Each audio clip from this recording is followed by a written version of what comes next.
Amigos de Manual para Enamorarse, bienvenidos a otro episodio de Ana Catalina Emmerich. Aquí seguimos con el libro número 1. Y quiero hacer una pequeña declaración. Si es que hay una confusión que a mí me tiene enredado. A ti te tiene confundido, a usted, perdón.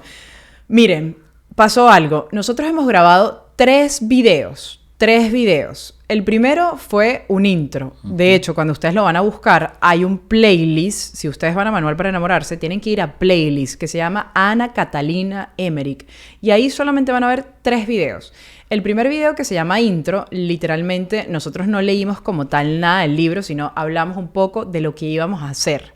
Después salió un segundo video que se llama Episodio 1 y yo lo titulé Adán en el paraíso, los huesos de Adán, fue que lo titulé, Episodio 1. Después grabamos un episodio número 2 y dice Episodio número 2, Jesús abraza a Lázaro. Pero yo me equivoqué cuando estábamos grabando y dije, bienvenidos al episodio número 3. Y ese era el 2. Entonces mucha gente dirá, ¿que dónde está el 2? No se dejen llevar por lo que yo, o sea, no es que no se dejen de llevar, sino el título episodio 2, pero yo me equivoqué y cuando me di cuenta ya estaba al aire el video, y no lo podía bajar porque si no lo tenía que eliminar y pues eso.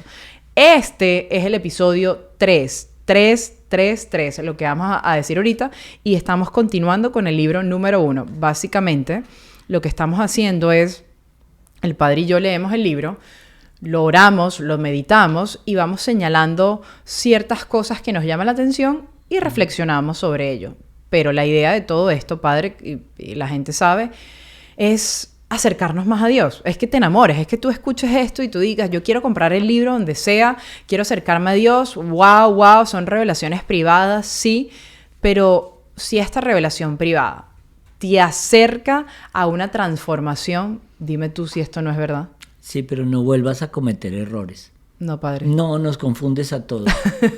Capítulo 3. Capítulo 3. Aquí vamos. Es que, padre, usted sabe que uno, tengo que decirlo, uno monta todo el estudio. Ajá. Uno graba, Ajá. Uno lee, uno edita. Y Ajá. así como hace uno, la gente piensa que esto es soplar y hacer botella, como decimos en Venezuela. No, hay todo un trabajo demasiado. Todo lo que se sube en Instagram es una sola persona. Yo no tengo equipo. Ajá. Literalmente. Entonces llega un punto en que uno está cansado. O sea, cuando ya yo me siento acá, ya yo estoy agotada. Yo no existo. No, pero usted sabe lo que es montar las luces. Sí, eso es muy fácil. No es muy fácil. Eso es media hora organizando eso. La gente se lo va a creer que es fácil y después me van a decir que no es nada. Además, grabar, eso es poner on en la cámara y grabas. Y editar es bájalo y la música se mete sola. Para nada, el padre está vacilando porque es bien complicado hacer todo esto. Es que después la gente se lo cree. Y eso es muy fácil, eso es muy fácil. Sí, y sí. Es tan fácil que lo puede hacer hasta Irán. Es lo fácil que... Yo lo que digo, si es tan fácil porque no lo hace todo el mundo, ¿correcto?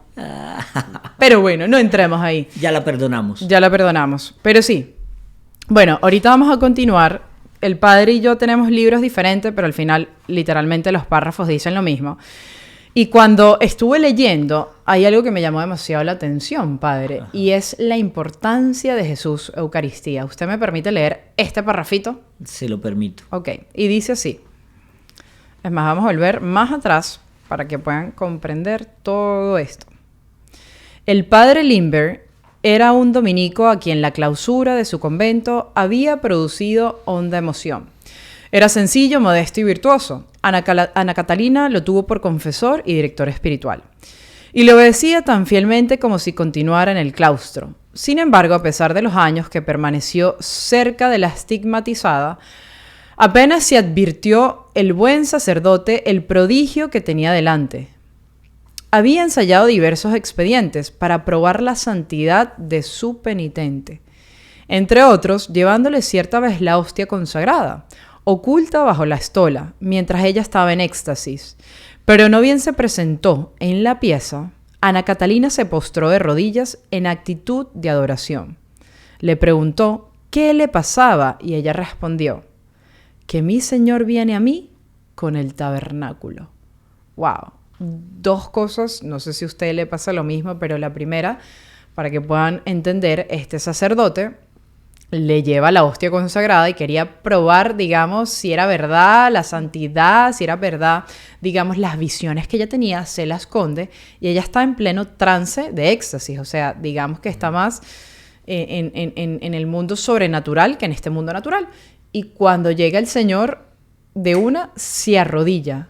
Es que mire, muchas veces, nos ha pasado muchas veces, en el cual, ahorita si ustedes se meten en eBay, por ejemplo, y ponen reliquias, te venden reliquias hasta de plumas del arcángel San Miguel. Por favor. He visto reliquias que dicen trozo del pañal del niño Jesús. Por favor, no seamos tan inocentes, tontos. ¿Por qué? Porque es que hay cosas que se caen de su peso. Entonces, y te venden reliquias de un pedazo de la cruz de Cristo. ¿Lo van a vender en eBay? Sí. Por favor, no exageremos la nota. Entonces, alguien decía alguna vez, creo que fue el mismo Padre Pío quien dijo alguna vez, si se reunieran todos los pedazos de cruz que hay regadas por toda Europa, solo en Europa, podríamos armar como 30 cruces de 5 metros de alto. Pero, claro, el Vaticano se dio cuenta de que estaba desbordada ese comercio de las reliquias y empezaron a descartar. Pero una de las pruebas más grandes que existió y por lo cual se reconocen solamente 3 trozos de la cruz es cuando se saca ese pedazo de la cruz en medio de un exorcismo. Inmediatamente queda revelada el poder de la reliquia.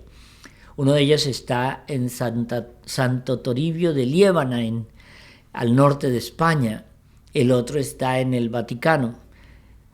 Y el otro creo que está en una iglesia en Nápoles o en España. Esa es la tercera, si no recuerdo dónde está. Pero no hay más. No hay más. Son 3. Y por eso esto juega un papel muy importante. ¿Por qué? Porque ahí comprobó que no era charlatanería, que no era mentira. Él llevaba la hostia oculta en la estola. La estola es la especie de bufanda que nos ponemos los sacerdotes. No había manera de decirle que ahí estaba, pero ya sabía que ahí estaba. Eso es como opera también la reliquia. El Señor nos da la posibilidad de descubrirlo por la intención de la pureza. Y que se arrodilló. Ajá. Es lo otro, o sea, la presencia real de Jesús en la Eucaristía. Nosotros cada vez que entramos a una iglesia, si nos podemos arrodillar, nos arrodillamos.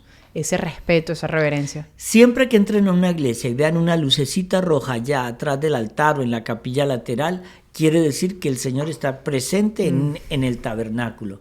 Y nosotros cuando pasamos frente al tabernáculo o frente al altar donde está la Eucaristía, nos arrodillamos, punto. Si podemos, si usted tiene las rodillas operadas, es mayor de edad o tiene, obviamente no nos exige. Recordemos siempre, el Señor no es cruel. Correcto. Ahora vamos a pasar a una parte para que puedan entender de dónde vienen todos estos libros, quién los escribió, por qué los escribieron. Hay una persona muy importante que la mencionamos en el intro, en el capítulo 1, en el capítulo 2 y ahora en el capítulo 3, que se llama Clemente Brentano. Ustedes se tienen que aprender ese nombre porque es Clemente Brentano, un poeta de Frankfurt, que ya Ana Catalina, y lo vamos a leer más adelante, lo había visto en sus visiones. Ella sabía que iba a venir alguien a su vida a ayudar a redactar todas estas visiones. Porque en otras santas como Santa Teresa de Jesús o Sor María, la venerable Sor María de Ágreda, ellas fueron en obediencia, tuvieron que escribir y no estaban en ese éxtasis continuo, o sea, podían escribirlo.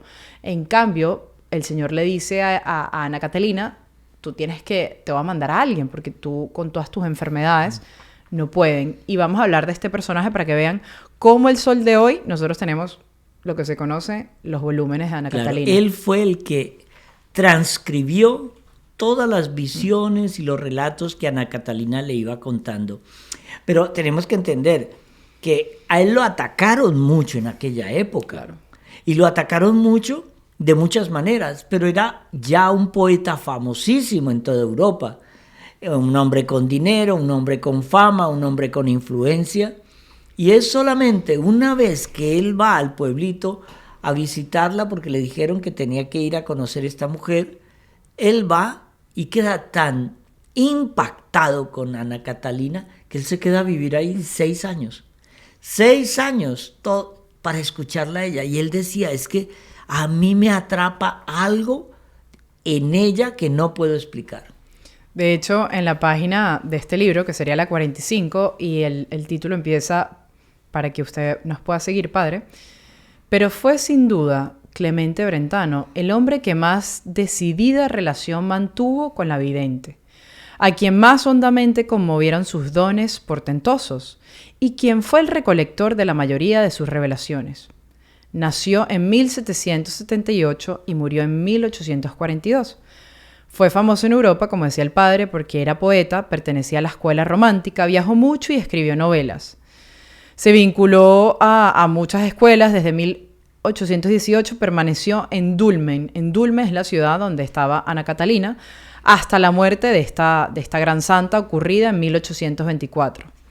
Entonces aquí nos empieza a dar un poco de toda la historia. Sí, en el momento en que Ana Catalina conoce a este poeta Clemente Brentano, Ana Catalina tenía 45 años. Entonces, de ahí en adelante van a desarrollar y él va a jugar un papel muy importante a la hora de la certificación de la veracidad de estos escritos. A mí me encantó mucho cuando dice acá Brentano, que ojo, él no era todavía un practicante católico, para nada. O sea, él estaba, digamos, en esas cosas de Dios, el Señor le puso en el corazón llegar hasta allá, y en ese momento recuerden que Ana Catalina atraía a mucha gente por los estigmas, y ahí iban doctores, iban ¿cómo se llaman? Periodistas, hasta la policía. No, y la Iglesia Católica siempre es muy reacia a aceptar de entrada cualquier tipo de manifestaciones de este tipo, pero por eso envió a muchos a sacerdotes, obispos que la entrevistaban, médicos que la examinaban, y esto va a jugar un papel muy importante a la hora de certificar la veracidad o no de los libros. Sí, y él dice, Brentano se propone a pasar todo el tiempo necesario cerca a la santa para copiar lo que ella le transmite. Quiero esforzarme con toda mi voluntad y en cuanto me lo permitan mis fuerzas para recoger y conservar este tesoro de gracias que tengo bajo mis ojos. Esas fueron una de las palabras que escribe Clemente Brentano, y después nos dice, los escritos de las visiones de Ana Catalina Emmerich se difundieron rápidamente por Alemania y se tradujeron a diversas lenguas. Suscitaron polémicas apasionadas entre médicos y teólogos, como ha ocurrido siempre ante sucesos que no tienen explicación humana, y como se repitió en el caso de Teresa Newman, la estigmatizada. Hubo naturalmente defensores y detractores, pues se llegó a dudar de los estigmas y se discutió la veracidad de las visiones. Pero mira también lo que dice más adelante. Las potencias de las tinieblas contra las que Ana Catalina había luchado constantemente en vida, la siguieron después de muerta, mas no pudiendo ensañarse contra ella porque Dios la había llamado a la gloria, se volvieron contra los escritos. Wow. Entonces, esto tiene, mire, las revelaciones privadas no incluyen una obligatoriedad de creencia, pero es importante escudriñar estas cosas porque si no están contra mí, están conmigo. Si no contradicen nada de lo que está escrito en la Biblia y por el contrario, la historia ha demostrado que tenía razón, entonces esto es para analizarlo. Y creo que es algo que hemos visto a lo largo de la historia, ¿correcto? Ahora nosotros decimos, wow, ella es beata, pero en el momento siempre va a haber contradicciones, porque si al Señor lo persiguieron, ¿qué queda para nosotros? Y de hecho esto es lo que sigue en el siguiente párrafo, que dice, no continúa discutiéndose después de varios siglos la autenticidad de las profecías de Malaquías, que establecen un lema para cada uno de los papas, hasta el último. ¿Y quiénes han sufrido mayor contradicción que los santos? que asemejáronse en esto al Divino Maestro, cuya iglesia ha sido y sigue siendo la piedra de escándalo de este mundo. Toda acción trascendente crea polémicas y contradicciones. El diablo pone obstáculos a toda causa noble o santa, a fin de malograrla si pudiere. La lectura y meditación de las visiones constituyen un arma poderosa contra el príncipe de las tinieblas. Toma ya. Claro, porque el demonio no quiere que uno lea esto, porque yo no sé si ustedes lo sienten, si usted lo siente, padre, pero esto es como si estuviésemos leyendo el diario de Jesús. Cuando uno era chiquito, uno quería leer como ese diario o ese mensaje de la persona que uno amaba, ¿no? Porque ahí estaban como que todos sus secretos. Y si tú leías, primero te sentías dichoso de poder leerlo, y segundo era como, ¡wow! O sea, lo que soñó, lo que pensó, lo que vivió, todo ese misterio, ¿no? Oculto. Sí. ¿Sabes y qué? Acá Es importante aquí un detalle. Nosotros todavía no hemos entrado en el corazón de las visiones de Ana Catalina Emmerich, pero todos estos capítulos nos han dado los elementos para saber a qué nos estamos enfrentando. Hay algo bien interesante. A Clemente Brentano, que fue ese escritor que fue llamado para escribir las visiones de Ana Catalina, lo atacaron mucho, y es mucho. Y entonces hay 3 puntos en los cuales lo atacaban a él, lo quiere decir. Dice, la primera característica es que no se podía dar enteramente crédito a los escritos de un hombre que, por aventurero y pecador, carecía de autoridad. Eso ahorita lo vamos a explicar bien. El segundo era que con estas publicaciones Brentano solo perseguía ambición y notoriedad. También se lo vamos a explicar y cómo rebatirlo. Y el tercero, que se trataba de un poeta romántico de fértil imaginación, por lo que no sería extraño que hubiera alterado los términos que la vidente le dictaba y aún añadido ideas propias para dar mayor novedad a las visiones. Ahora desarrollemos esto y veamos cómo se caen por su propio peso. Él hablaba siempre en la primera, que dice que no se podía dar enteramente crédito a los escritos, por lo que él era un pecador. ¡Wow! Entonces nos pasa lo del Evangelio de la Magdalena, cuando le tiran la mujer adúltera al Señor y le dicen, la debemos matar apedreada, y él solo contesta, el que esté libre de pecado, que tire la primera piedra. Entonces aquí nos dan unos datos bien interesantes. Él habla, por ejemplo, de un pecador, pero un pecador no fue San Pablo, que perseguía a los cristianos. Un pecador no fue San Agustín, que tuvo mujer e hijo. Un pecador, muchos de los grandes santos han sido pecadores. es que todos de alguna u otra manera hemos pecado. Todos, sí, todos ustedes han pecado. O sea, todos. Y esto sigue pasando hoy en día en nuestra iglesia con muchas cosas, como ese cura sí es demasiado pecador, pero es que la persona, no porque es santa está siendo cura, sino porque quiere ser santo, se pone una misión. El segundo punto a mí me encanta, que acaba de leer el padre. Con estas publicaciones, Brentano solo perseguía ambición. Eso es lo que decía la gente, ¿no? Pero, ¿cómo el Señor hace todo perfecto? Que Brentano muere antes que estos libros salgan. O sea, no tuvo ninguna regalía, pues. Sí. Si vamos en términos de ambición. De ambición, sí. Pero otro dato más importante. Y era millonario. Y él ya era muy famoso en Europa. Él ya había escrito muchas novelas. Era famoso, no en Alemania, en Europa. Imagínate. Entonces, ¿conseguía fama? No. ¿Conseguía dinero? Ya lo tenía.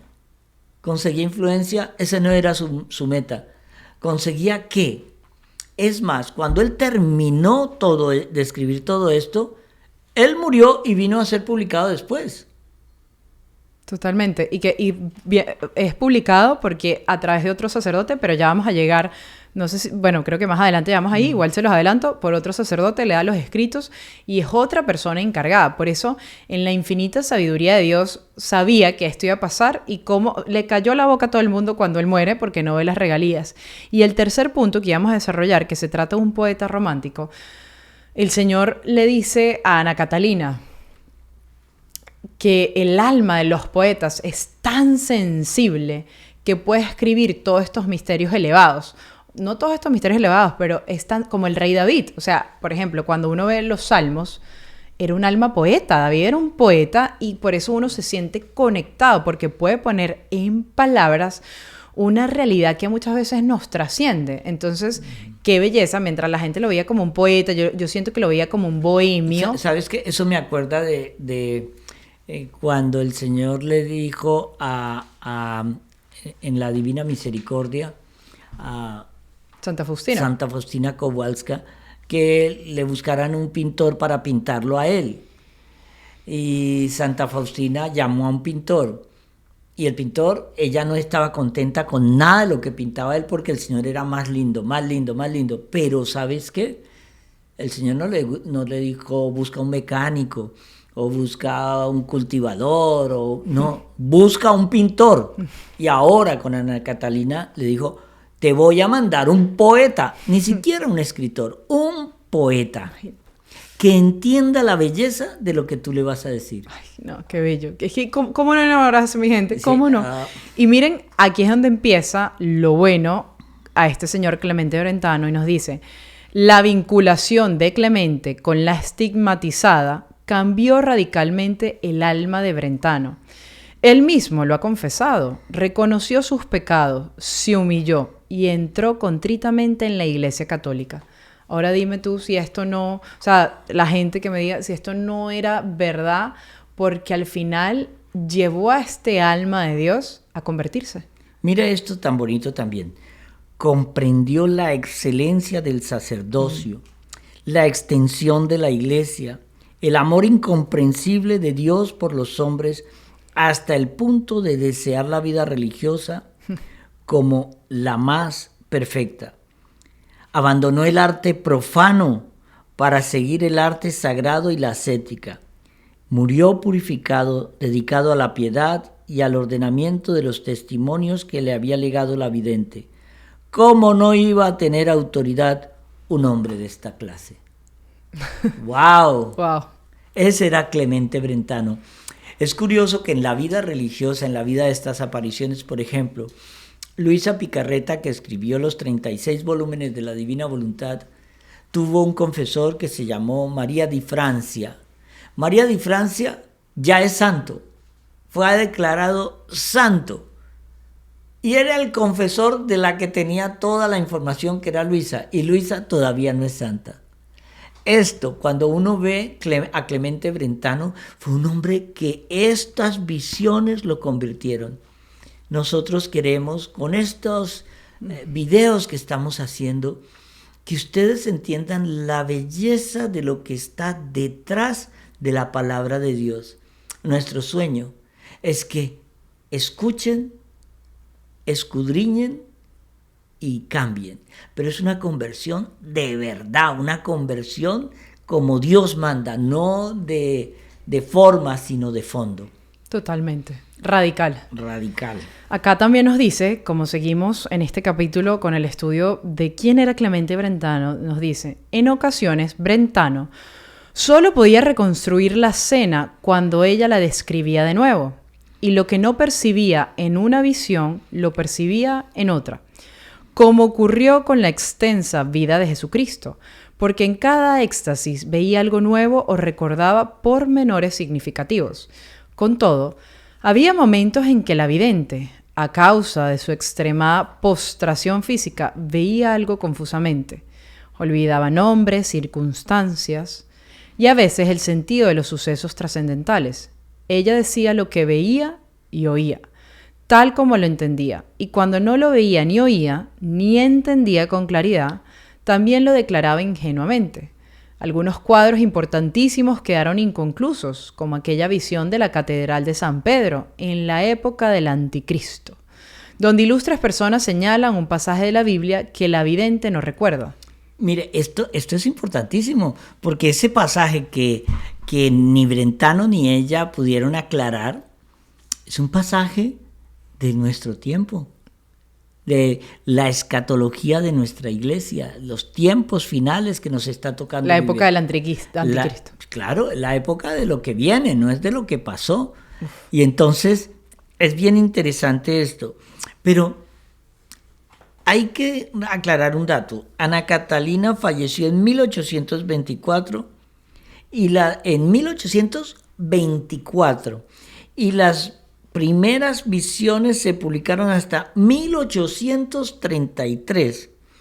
Se referían nada más que a la pasión de Jesús, no a todos los volúmenes que tenemos nosotros aquí. Por eso, mientras nosotros vamos haciendo esto, consíganse los volúmenes completos y léanlos. No dejen solamente que se los contemos. Léanlo, porque al leer empieza una nueva dimensión a entender esa vida de la pasión del Señor. Totalmente. Dejó el resto, el gran conjunto de visiones, se preparó pacientemente, documentándose de textos antiguos y códices. Nada de lo que salió al azar. Los que luego empezaron a publicar esto, entre ellos un sacerdote del cual vamos a hablar más adelante, ese sacerdote cotejaba todo con la Biblia, con el Antiguo Testamento, con el Nuevo Testamento y con los textos históricos antiguos. Por eso aquí nos dice, un depósito de revelaciones tan sagrado y tan grande como lo era este, no podía provenir sino de Dios. El mismo Señor que mandó expresamente a la vidente que fueran consignadas, velaría para que tuvieran los instrumentos adecuados. Y fue Él quien dispuso, en definitiva, que Brentano acometiera la empresa, acaso porque sabía que nadie podía hacerlo mejor. La frase que uno siempre utiliza últimamente es, si el Señor nos va a mandar para la guerra, Él nos va a dar las herramientas.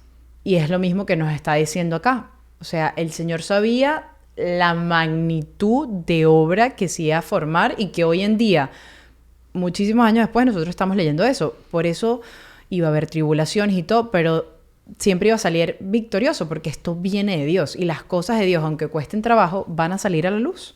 Mire algo también muy bonito. El Señor manda a un poeta para interpretar la realidad de la visión. ¿Por qué? Cuando uno en la historia se da cuenta que San Jerónimo, cuando es encargado por el Papa para traducir la Biblia, San Jerónimo traduce el Antiguo Testamento directamente del hebreo y el Nuevo Testamento directamente del griego. Pero él mismo aclara que es mejor no traducir palabra por palabra, sino el sentido de esa oración que él está diciendo. Porque muchas veces, si yo voy a traducir al alemán o del alemán palabras como caras vemos, corazones no sabemos, si yo traduzco eso literalmente, caras vemos, Sí. corazones no sabemos, no tiene coherencia, pero el sentido tiene toda una significación. Totalmente. Y por eso es que Clemente Brentano llega en un momento de la vida de Ana Catalina donde era imperativo que se escribiera el sentido más que la transliteralización perfecta de todo. Por eso aquí, ¿se acuerda lo que usted había dicho de nada afecta la integridad de una obra, la circunstancia de que el autor haya sido un gran pecador, como lo fue San Pablo, San Agustín? Fueron grandes pecadores y después de su conversión han dado mucha gloria a Cristo y a la Iglesia. Y escuchen bien esta frase. Los conversos apasionados toman la causa con más amor que los que siempre han vivido dentro de la fe. A mí me impactó y me pegó mucho esta frase porque como experimentar esa infinita misericordia de Dios, uno se vuelve apasionado, ¿no? Porque se ha experimentado, porque uno no creció en todo este mundo de la fe. Y eso fue lo que le pasó a Clemente Brentano. O sea, por X o Y razones, que no viene ni al caso discutirlas, pero no estaba viviendo una vida practicante, una vida de piedad, una vida de sacramental. Tu vida y la mía. Correcto, y la de muchas personas. Sí, pero en este caso sí. Nos conocemos tú y yo, no conozco la de muchas personas. Pero cuando yo conocí a Irán, su vida no era esto. Cuando yo empecé en el sacerdocio, yo no venía de un mundo de pasarme 5 horas al día rezando, no. Si a mí hace 16 años alguien me hubiese dicho que yo estaría aquí sentado hablando del Señor con un cuello de clériman en mi... con el clériman en mi cuello, yo me habría burlado. Pero cuando el Señor toca, es como esa varita mágica que toca.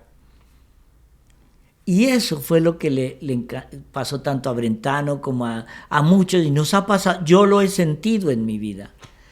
Quizá mi mayor alegría sería, por ejemplo, que alguien que escuche este videíto sea tocado en su corazón y él mismo empiece a buscar al Señor. Porque es que el problema que hay cuando uno se convierte radicalmente es que uno ha descubierto el amor. Y cuando uno descubre el amor, quiere hablar del amor. Y cuando uno quiere hablar del amor, quiere que todo el mundo ame al amor, porque Dios es amor. Entonces, eso es como cuando tú tienes una novia nueva y es muy linda y uno le saca fotos y la quiere poner en el celular y mostrársela a todo el mundo. Pero ahora ya no es el amor mundano, es el amor divino, el que uno descubre, y el verdadero amor divino no es para que uno se lo quede guardado, es para mostrarle al mundo, es verdad, Él existe. Es real. Total, es así. Y esa fue la vida de Clemente Brentano, que qué hacía imaginar él, un poeta, que hoy en día muchísima gente que se acerca a estos libros estaría hablando de él. Yo creo que si hubiese seguido en el mundo no hubiese sido tan famoso como lo es ahora. Mira, una prueba facilita. Dime una obra de la poesía de Brentano. Sí, no, ni idea. Pero todo el mundo conoce. Los libros de Ana Catalina Emmerich. ¿Entendemos? Es lo mismo que pasó en la época del santo cura de Ars. Lo persiguieron los obispos. Todo el mundo hoy tiene al santo cura de Ars como el patrono de los sacerdotes. ¿Alguien sabe cómo se llama el obispo? Sí, no. ¿No? Es así. Por eso hay algo... Miren este párrafo, y creo que este es el último del capítulo de Clemente Brentano, por lo menos de mi lado, padre, pero... Escuchen bien, dice: si hubiera uno de orientarse, o más bien, si hubiéramos que orientarnos por el juicio de los hombres, observar antes quién lo emite, si se haya autorizado por su virtud y su ciencia. Cerciórese además si ha leído las visiones, porque ocurre frecuentemente que muchos opinan sin haber leído ni siquiera una obra, pecando de este modo por juicio temerario. Básicamente nos está diciendo, hey, antes de cometer un juicio contra el libro, por lo menos lee la obra. Y primero ve la vida de ese que está cometiendo el juicio. O sea, esa persona que está haciendo un comentario, ¿cómo lleva su vida en virtud? ¿Cómo lleva su vida con los mandamientos de Dios? Claro, pero mire esto tan bonito. El Señor nos invita a algo. No juzguéis y no seréis juzgados. Pero hay un pecado aún más grave que juzgar. Prejuzgar. Uf. Porque cuando yo prejuzgo, estoy prejuzgando y juzgando sin conocer nada de la situación. Entonces, por eso cuando ustedes llegan a un juicio y el juez pide que le digan los pros del acusado y los contras del acusado, él quiere escuchar eso para dar el veredicto de ese juicio. Pero si él, sin escuchar ninguna de las partes, ya da un veredicto, eso se llama prejuicio. Claro. Y entonces en Brentano ocurrió eso, con las visiones ocurrió eso. Oye, estos libros están apareciendo ahora en el siglo XXI. Bueno, aparecieron a finales del XX o tuvieron un boom a finales del XX. Pero es que ahora está saliendo. Y en estos momentos en los cuales nos encontramos, en que el mundo está sufriendo un cambio a unas velocidades que no entendemos, donde hay guerras, muertes. Señor, ¿qué nos quieres decir? Cuando tú pierdas la aguja, busca dónde nace el hilo y encontrarás la aguja. Oh, wow. Entonces, eso es lo que el Señor nos llama. Regresemos a nuestros orígenes, regresemos a la base, regresemos a los principales dogmas de nuestra iglesia. Cuando yo me sienta perdido de verdad, reza el credo. Bueno, el credo no es una oración, pero es como la constitución de lo que cree un buen católico. Amén. Entonces, regresa a los orígenes, vuelve al inicio y entenderemos de qué estamos hablando. Creo que eso es todo por este capítulo número 3. No se pierdan el cuarto, que les va a alucinar. Sí. El cuarto vamos a estar hablando sobre comprobaciones importantes, es decir, revelaciones que le fueron dadas a esta gran santa, pero son como unos pequeños highlights. Vamos solo a asomar unas partecitas porque cuando estemos con el volumen 3, 4, ahí ya entramos a la carne. Esa es carne, sí. No digas highlights, estamos hablando en español, de bullet points. Bueno, sí, ustedes los puntos principales de lo que tratamos de decir. Totalmente, así que mi gente, bueno, si entraste a este episodio y no sabes, recuerda en mi canal de YouTube de Manual para Enamorarse, ustedes van a una parte que dice playlist, se llama así. Y en esa playlist vas a buscar Ana Catalina Emmerich. También está Cuentos con la Virgen, el podcast, o sea, hay muchos playlists, carpeticas. Uh-huh. Y ahí encuentran a Ana Catalina y van a ver los 3 videos anteriores que se los recomiendo para que puedan entrar en sintonía. Y bueno, y después se ven este o como quieran. Y recuerda también enviárselo a cualquier persona que sepas que se está leyendo Ana Catalina. Gracias por estar aquí, por escucharnos, por ver Manual para Enamorarse. Espero que se estén disfrutando todo esto. Lo estamos haciendo con mucho amor. Y la idea es que ustedes pues se puedan enamorar también de Dios. Que el Señor los coja confesados. En el nombre del Padre, del Hijo y del Espíritu Santo. Amén. Amén.